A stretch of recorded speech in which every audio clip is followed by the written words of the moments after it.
A Masterful Musical Technique from an Unexpected Place with Abby Peterson. Hello, that's me. Cool. I'm back here. Everybody see me? Everybody hear me? Okay, cool. So basically, I, about a year ago, wrote a 9,000 word dissertation that broke down a piece of music by a woman that, due to the whitewashing of music literature and cultural education, most people probably haven't heard of. I hadn't heard of her until I took a music literature class with Professor Michael Cooper at Southwestern. And her name is Florence Price. She was a Black woman composing in America in the 1920s and 30s. She was born in 1887.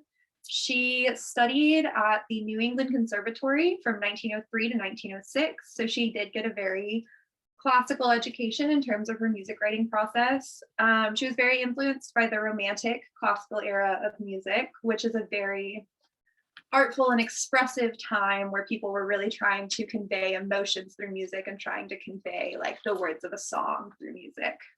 But she was also very influenced by the Harlem Renaissance, which was going on at the same time in her area. So she was influenced by all of the jazz and blues and R&B that was coming into the scene and becoming more popular during this time. And as an African-American woman, she was very connected to the scene. And that really translated into her music and gave a very unique feeling to how she writes her music with both of those kind of opposite influences. So we're going to go on a really fun journey. I'm going to take you through all of the steps that I took to break down this piece and all of the wonderful things that I found out about the music that she was writing that was from a very non-American classical background. So we're going to start. I've got some fun little diagrams that I'm going to kind of walk through with you. We're going to start with tonality. So tonality is a very broad musical concept. It refers to where everything in a piece of music wants to go. And it refers to the home base that everything kind of feels towards in a piece of music. So essentially, we have our tonic, which is like where our scale starts. So if we're in C, you know, everyone knows their C scale, C, D, E, F, G, A, B, C. C is our tonic. So C is the most important note. It's the most stable note. It's the most functional note. And then we have two other important notes. That is 5 and 4. So 5 is the dominant. 4 is the subdominant because it comes before it. So 1, 4, and 5 are some of the most common chords that will be used in a piece of music. That 1, 4, 5, 1 chord progression is in Let It Be by the Beatles, Love Story by Taylor Swift, Don't Stop Believing by Journey, Hey Soul Sister by Train. I just ruined all of those songs for you because they're all exactly the same. They all go tonic, subdominant, dominant, tonic. These are essentially helpful identifiers to help us figure out where our piece of music is existing. They're not necessarily the most important or the most like used chords, but they are a good kind of key for us to go from. So the first technique that I use to try to analyze this piece is called Shankarian Analysis. It's a reductive technique that takes a big piece of music and everything that's in it and breaks it down to its most fundamental level. So essentially it identifies what the very bottom line is doing, what the very top line is doing, what all of the harmonies are in every single measure, and it takes out anything that is excessive and ornamental and just like doesn't need to be there. So this technique is ultimately trying to define a motion from tonic to dominant to tonic. So that's 1 to 5 to 1. And this works for just about any classical, like common practice piece. It also works for most of these more like modern pieces, like the ones that I listed for you. But Price's piece, this Fantasie Nègre No. 2 in G minor that I analyzed, doesn't work with this. We end up finding out that there are kind of two different tonally functional centers that exist throughout the entire piece. So this whole analytical technique only tells us that she's not doing what other people are doing, and she's not following the norm of what we know to be like music writing. So from there, we need something that's going to account for two tonal centers and two tonal homes. So there's a technique called directional tonality. Directional tonality, essentially you start in a tonal center, and then there's a big shift, an abrupt change, a modulation, and then you end in a different one.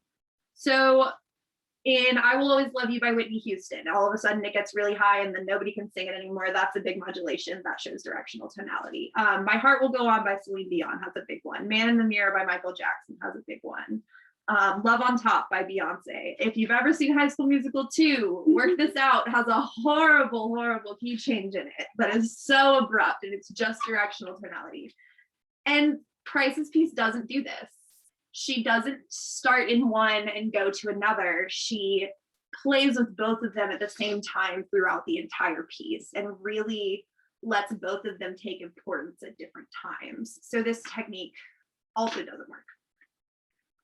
So I needed to find something else that wasn't based in one tonal center and wasn't directional tonality. So I found this other thing that also accounts for two tonal centers, and it's called bifocal tonality. And we know what the word bifocal means, kind of having two focuses. And that is kind of what this piece does. It has a focus in two different tonal centers. But this one shows a less abrupt change than directional tonality. It's more of a smooth transition into the other one. But her piece doesn't really do that from one to the other. It kind of does those smooth transitions over and over again throughout the entire piece. Another thing about bifocal tonality is that it usually implies that the two tonal centers that we're moving between can be written with the same key signature. So a key signature is what comes at the very beginning of the music. It tells you what scale you're playing. It can kind of tell you your tonal center. And if you have two that can be written with the same notes but have a different tonic, so they focus on a different note, that falls under bifocal tonality. But Price's piece doesn't do this. She uses the two keys of G minor and E flat major, which are two flats and three flats. They can't be written the same. They don't use the same notes. So it can't be this one. It can't be bifocal tonality. So essentially, none of these big, broad techniques really fit with what she did. So I needed to look for more specific things that she used. And that is how I found myself in the Plagal domain. Very fun place, very weird place where composers get to play with chords and play with harmonies and turn it into something different. So the word Plagal refers to the fourth of a scale. And if we remember from earlier, the fourth is the subdominant. So the Plagal, being in the Plagal domain implies that you are using subdominant chords to replace something else and kind of change the structure of the piece and change the harmonic flow of the piece. So this is a really, really complicated kind of musical thing, but essentially there's three different options for what you can do with this technique. You can replace a dominant function, so one of the 5 chords, you can replace that with a 4 chord, and you can make it feel differently. You can use anything from the subdominant, you can use any of those 4s to feel like a home bass. So you can use them as big notes, you can use them as a home bass, and that changes kind of where the piece feels like it is. Or you can use what is called a subdominant axis, which I'm going to get to. I'm going to explain that. And you can replace your general just 4 chord. So if we're in the key of C, C, D, E, F, F is 4. Instead of using an F chord, you would use something else on the axis of F to replace it. And it would just make it sound different, but it would functionally be the same thing. So this is kind of fun. Price uses all of these different things, and they're all based on this concept of axes. So your axes, so the circle of fifths is one of the most basic theory things that you learn in music. And you basically just make a circle. You start on C, which is always our home note, and you build by fifths. So you go C, D, E, F, G. G is the next note. G, A, B, C, D. D is the next note. And it makes a big circle. And then you can find your tonic or your dominant, and you can build an axis off of it in that circle. And all of those 4 points on that axis will give you harmonies that you can use to replace things. So this is a really interesting technique because it allows for Price to kind of mix the 2 keys together. Because essentially in G minor, you have your G minor tonic axis, which includes a certain group of notes and a certain group of harmonies. And you have your E flat subdominant axis. And those 2 things include all of the same harmonies of all of the same notes. So Price takes stuff from the E flat key in the Plagal domain and puts it into the G key and uses that to kind of mix these 2 and make them coexist with each other throughout the entire piece. So this essentially gets us to what is known as the double tonic complex, which was a term coined by Robert Bailey in the 1960s. The double tonic complex means that there are 2 equally important keys, both functioning within one piece of music in some way. So, oh gosh, I lost my place. So these 2 keys to fit the double tonic complex have to be remotely related, so they aren't written with the same notes, and they have to not exist on the same tonic axis, and they're usually related by a third. So G and E flat don't get written with the same notes. G minor and E flat major don't get written with the same notes.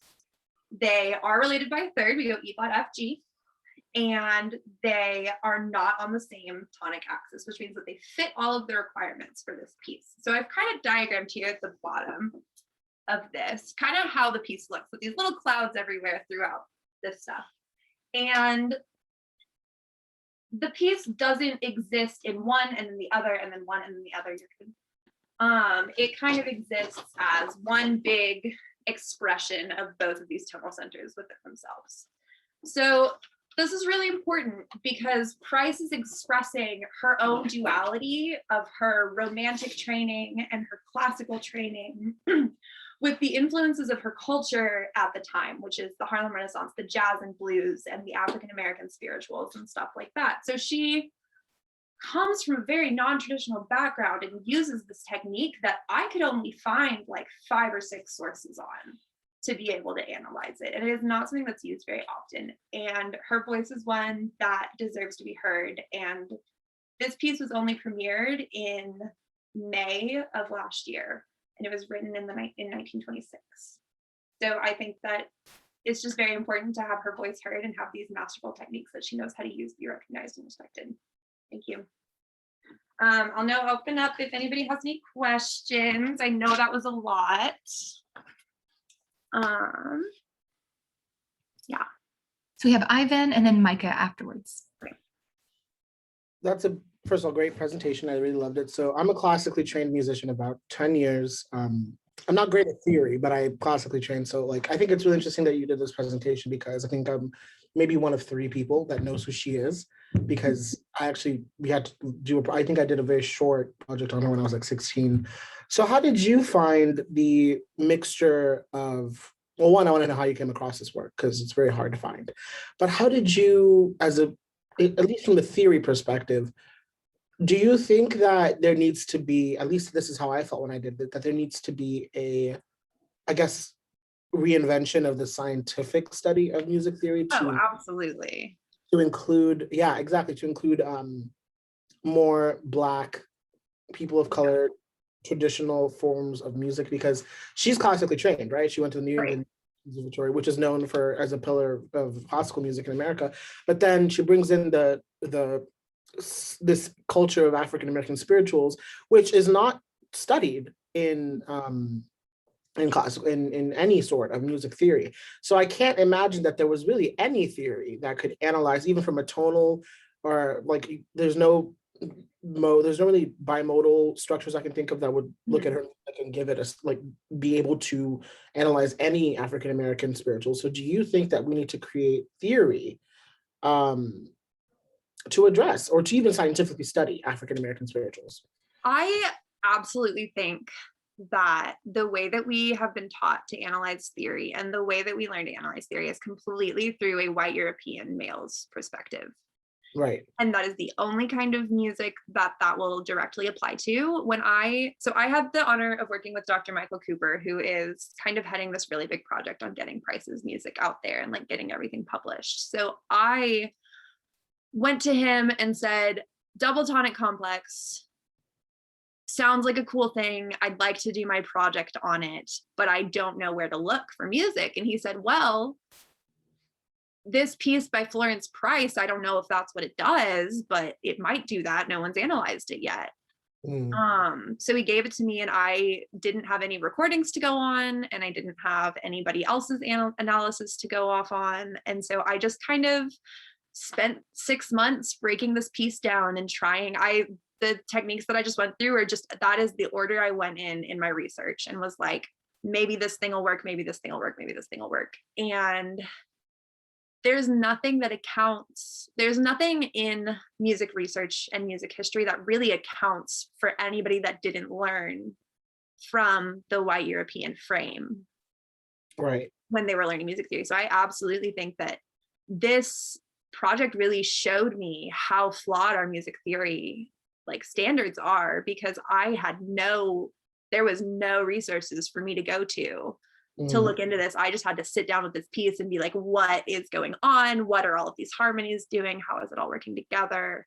I literally found 4 articles about the double tonic complex in my 6 months of researching it. Like, there's just not information about it. So I really thought it was important to get this out there and like get this paper put out in public and do this presentation about it, because it's a voice that should be respected and heard, because that's really, really damn impressive. And it's not something that you see from a lot of people. Well, yeah, I can't imagine how she even did that, because I mean, for me, it's hard to stay within one theory. Right. And like, I mean, I haven't listened to her symphony in years, but like from what I remember, it's like a 4-piece movement, and the entire second piece movement is all brass, which has never been done before. And I think also the history of it is really interesting too, because when it was published, it was actually unknown. No one knew who it was. Right. And so the fact that like she did that on purpose, because they knew if they found out it was a Black woman, they would never perform it. And so it didn't come out until like, I think 2 or 3 years after she had it performed this was performed for Eleanor Roosevelt, and no one knew who she was. And so it was really interesting. So yeah, thank you so much. I really appreciate you doing this. I think it's important to start developing theory to analyze things that aren't Bach or or Monteverdi or Debussy or like I don't know, the ones that everybody or knows, Hindermith, or like I don't know. But I really appreciate that. Thank you. Yes, thank you so much. And Dr. Cooper is putting me on the spot to mention that I am actually working on getting this. I wrote a 27-page dissertation, and I'm working on getting it published right now through the UCLA publication. Congratulations. That's amazing. I want to make sure that Micah has a chance to share their comment or question. Hello, Abby. That was lovely. It was so good. Very proud of you. As far as like continuing to classify music, especially music that doesn't fit our typical labels of something like being bitonal or polytonal, or just having one tonality, one tonal center. I guess, how would you put Florence Price's works in those categories, considering what you know about it, all this dual tonic theory stuff? Or would you where would you put it, and how do you think that's going to proceed?